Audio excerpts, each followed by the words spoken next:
Leviticus chapter 19, starting with verse 18. Do not take revenge or bear a grudge against members of your community, but love your neighbor as yourself. I am the Lord. The command to love your neighbor as yourself is often attributed to Jesus, but it actually originates in the Hebrew scriptures, specifically in Leviticus 19. Jesus didn't create a new command. Instead, he took this command from the law of Moses and elevated it, teaching that loving God and loving one's neighbor were the two greatest commandments on which all the others depend. In Leviticus 19, the command to love one's neighbor is about fostering a caring community. It's about speaking openly rather than gossiping, not harboring hatred or grudges, and avoiding revenge. These actions aren't born out of love, and God called his people to a life where love for one another was foundational.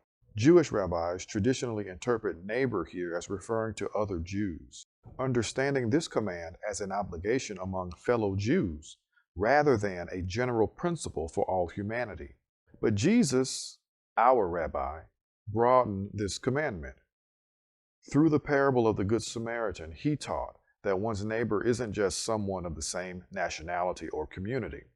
It's anyone who's in need.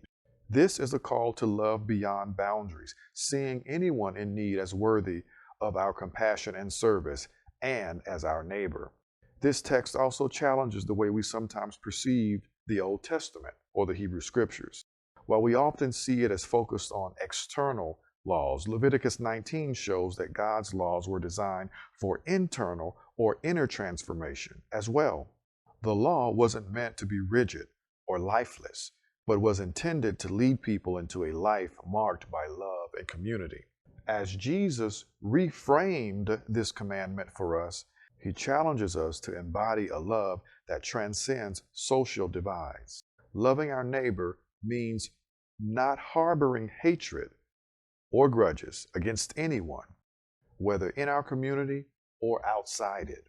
It means speaking truthfully and openly with all people and refraining from vengeance. Jesus' teaching reminds us that anyone we encounter in need is our neighbor, and we are called to love and to serve them because he is Lord.